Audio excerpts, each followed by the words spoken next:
Let's move over to West Ham, and I hate to keep talking about it, but the pressure on Lopetegui is not going away. But can West Ham actually afford to make a change at the top after their summer spending? I feel like we've spent so much time talking about Lopetegui, but is there actually even the finances to make this happen? Paying him out, paying a new manager. I mean, these are big, big finances. Yeah, no, I think West Ham are comfortable enough to be able to do this.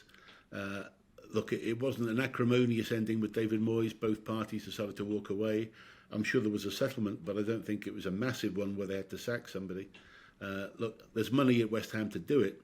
It's whether there's a will to do it right now in terms of a change so soon after the start of the season. West Ham's a pretty complex club at the moment in terms of these sort of decisions. With the sporting director potentially, on the move, as we've discussed, Tim Steidten. There's a lot of moving parts at West Ham right now. Seems to be a very unhappy club. So I don't think it's going to be money that will be the issue because too much at stake with the Premier League. And what do you make of Karen Brady's comments about the imminent independent regulator of English football? Do you think that is kind of a sign of her looking to sell off West Ham to a foreign investor and being worried that the value is getting hurt? Well, Karen's not a shareholder, so it wouldn't really be her call as to whether the club was sold or not.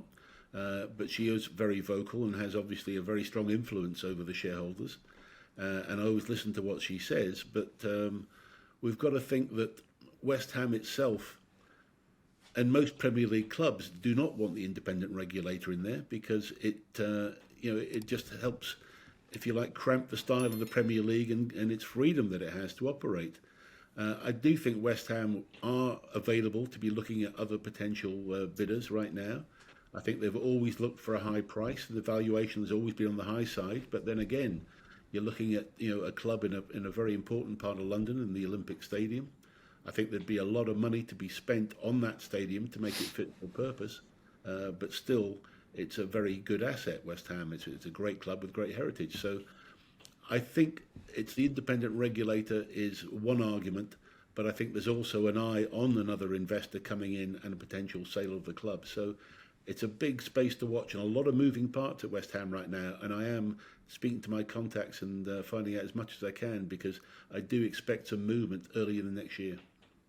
And what would be the valuation of West Ham at this moment? What would it sell for? What would a percentage of it sell for if that is what the movement's going to be? Well, if you look at comparables that have happened already, I think you'd be looking at about $1 billion for West Ham. Even 2-3 years ago, it was only at about 500, 600, but it's already at $1 billion.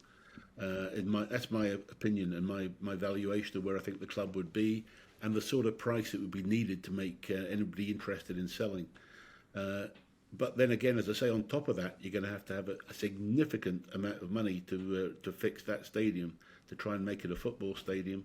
I believe it can be done architecturally, but it is not going to be cheap. So probably another 500-600 million on top of that. So that's the sort of number I think you'd be looking at for West Ham.